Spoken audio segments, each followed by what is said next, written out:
السلام علیکم، یہ چائنا ریڈیو انٹرنیشنل کی اردو سروس ہے۔ بیجنگ اسٹوڈیوز سے اب تک کی خبروں کے ساتھ میں ہوں شاہد افراز خان۔ سب سے پہلے اہم خبروں کا خلاصہ۔ شی جن پنگ کا یونانی اسکالرز کے نام جوابی خط۔ سیکیورٹی تصور پر فیصلہ سازی محض چند انفرادی ممالک کا اختیار نہیں، چینی وزیر خارجہ چین گانگ۔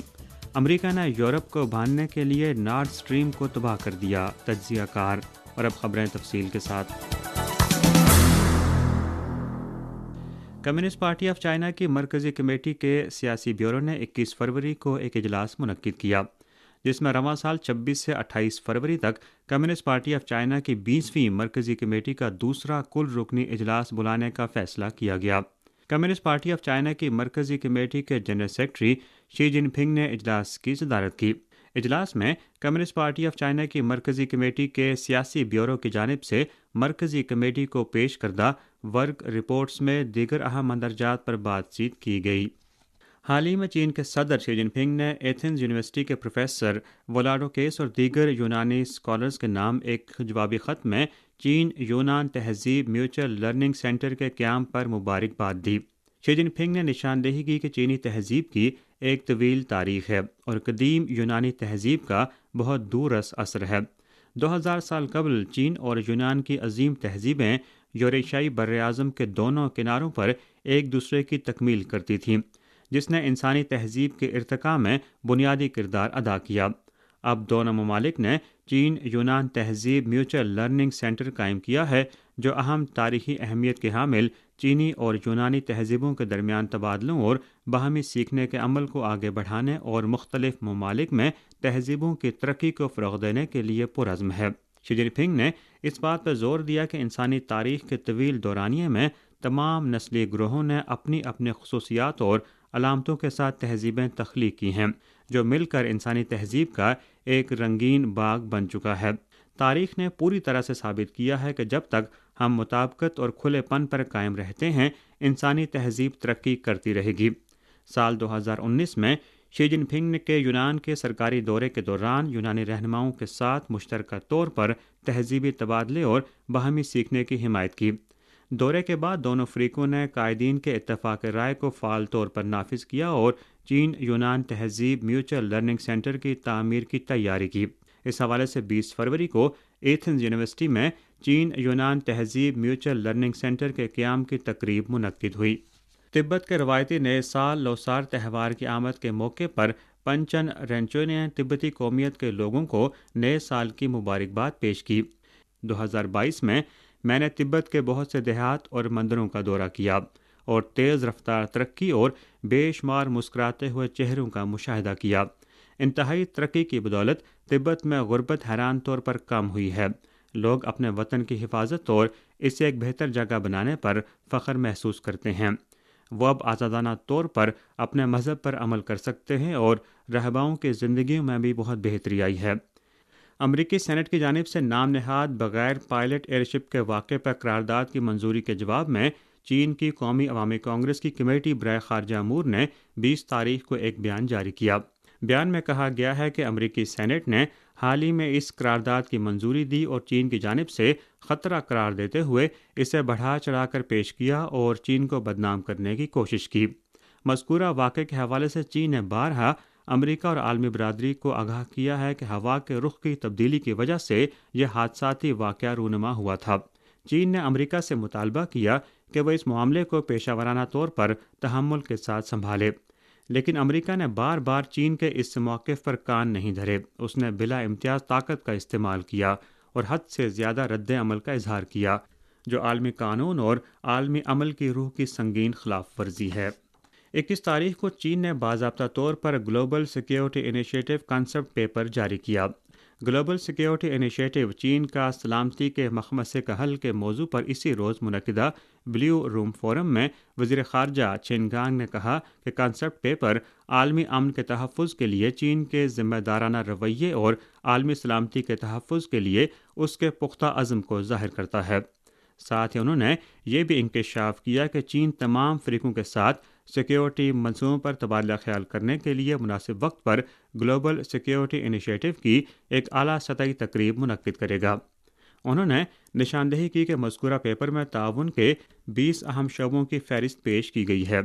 اس میں واضح اور ٹھوس ایکشن پلان بھی موجود ہے، جس کا خلاصہ یوں کیا جا سکتا ہے: سیکیورٹی گورننس میں اقوام متحدہ کے مرکزی کردار کی مضبوطی سے حمایت کی جائے، بڑی طاقتوں کے درمیان ہم آہنگی اور باہمی رابطے کو فروغ دیا جائے، بالادستی اور غنڈہ گردی کی مخالفت کی جائے، مکالمے کو فعال طور پر فروغ دیا جائے اور ہاٹ اسپاٹ مسائل کے پرامن حل کو فروغ دیا جائے، روایتی اور غیر روایتی سیکیورٹی چیلنجوں سے مؤثر طریقے سے نمٹا جائے، عالمی سلامتی کے نظم و نسق کے نظام اور صلاحیت سازی کو مسلسل مضبوط بنایا جائے۔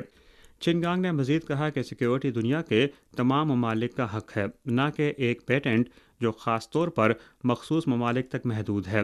انفرادی ممالک کو سیکیورٹی تصورات پر فیصلہ سازی کا حق حاصل نہیں ہے۔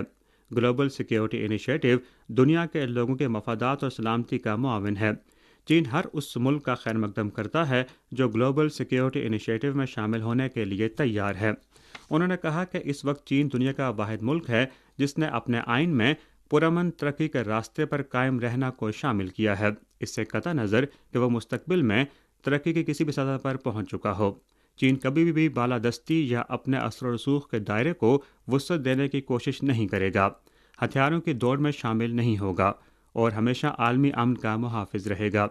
چین ہر قسم کی بالادستی اور طاقت کی سیاست، سرد جنگ کی ذہنیت اور گروہی تصادم، اپنے داخلی معاملات میں بیرونی قوتوں کی کسی بھی قسم کی مداخلت کی سختی سے مخالفت کرتا ہے اور قومی خود مختاری، سلامتی، ترقیاتی مفادات اور عالمی مساوات اور انصاف کا بھرپور تحفظ کرتا ہے۔